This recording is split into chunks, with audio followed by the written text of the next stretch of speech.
Is there something you wish you'd known before building your first aquarium? For me, there is. There are so many things I've learned over the years that would have saved me a ton of trouble back then. I'm sure you can relate to that. Today, I want to share a few of those tricks I know now. If you didn't know these tricks, then you are going to get a lot of value from this video. So, without further ado, let's get right to it.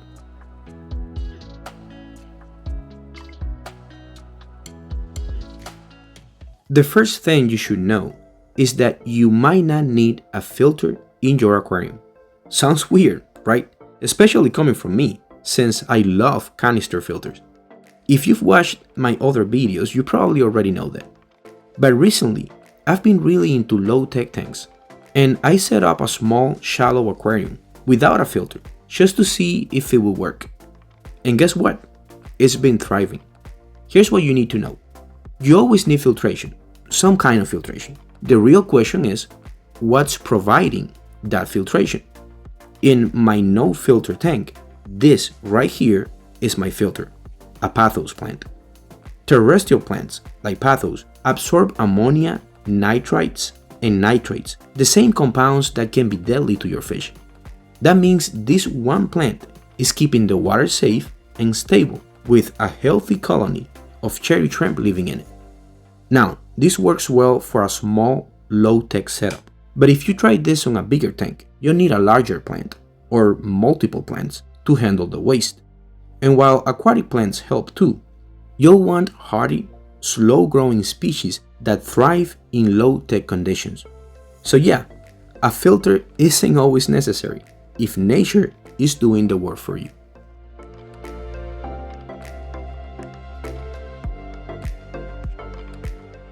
This one isn't connected to the last tip. Like I said, these are just things I wish I knew before I started, and they are not in any particular order. But the next piece of advice I have for you is don't start small. Small tanks seem more manageable. They are cheaper, they don't need as much hardscape, plants, or fish, and the equipment is usually smaller and more affordable.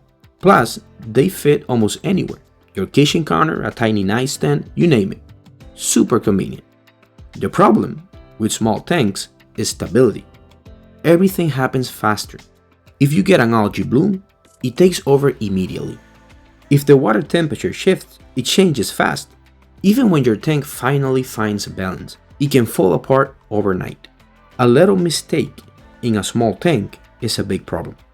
That's why I always recommend going bigger, something in the 20 to 30 gallon range. It gives you way more room for error, making it much easier to maintain a healthy, thriving tank.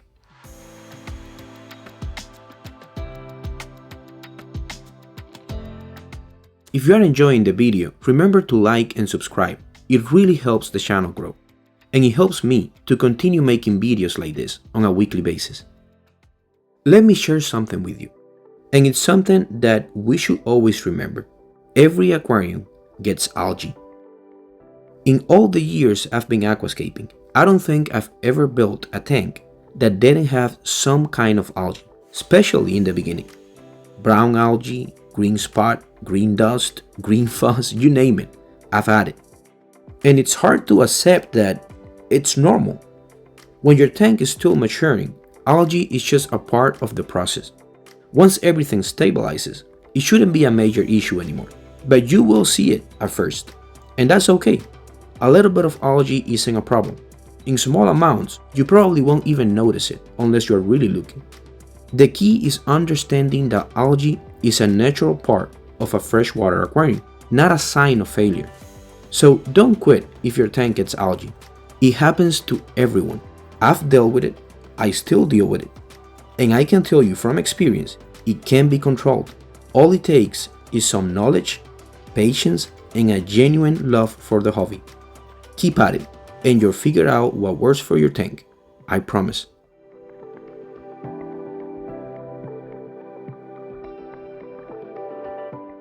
One of the biggest mistakes I made was obsessing over perfect water parameters.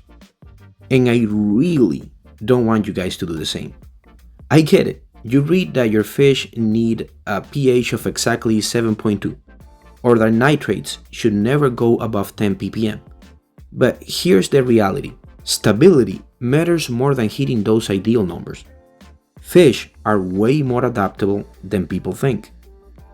What they can't handle is constant changes. If you're always adding chemicals to tweak pH or chasing exact nutrient levels, you're just making things worse. Fluctuations stress fish out way more than a slightly off parameter ever will. I've kept fish in tanks where the pH was technically too high or too low for their species, and they did just fine because the conditions were consistent. I'm not saying you should ignore water quality. You still need to cycle your tank, avoid ammonia spikes, and keep nitrates under control. But stop stressing about hitting textbook perfect numbers. Instead, focus on keeping things stable. If your fish are active, eating well, and look healthy, that's what really matters. Your aquarium will be much better off if you stop micromanaging it.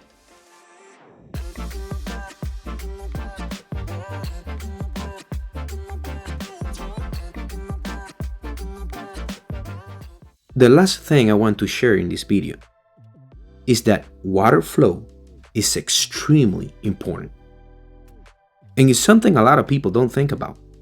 Dead spots, areas where water isn't moving, can lead to waste buildup, poor oxygen distribution, and even algae problems.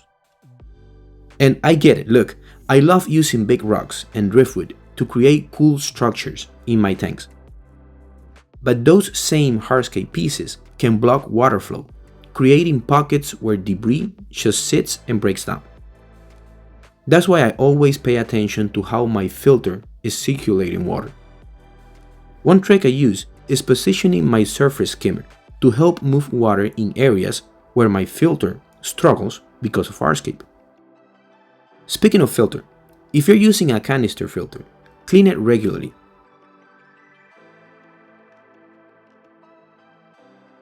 Over time, the sponges inside get clogged, reducing flow more than you'd think.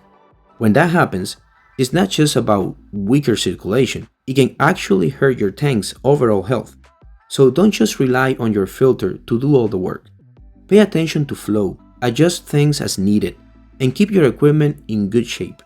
Your fish and plants will thank you. Those were 5 tricks I know now that I wish I knew a very long time ago. Please share in the comments any tricks of your own. I'm sure we can all benefit from it.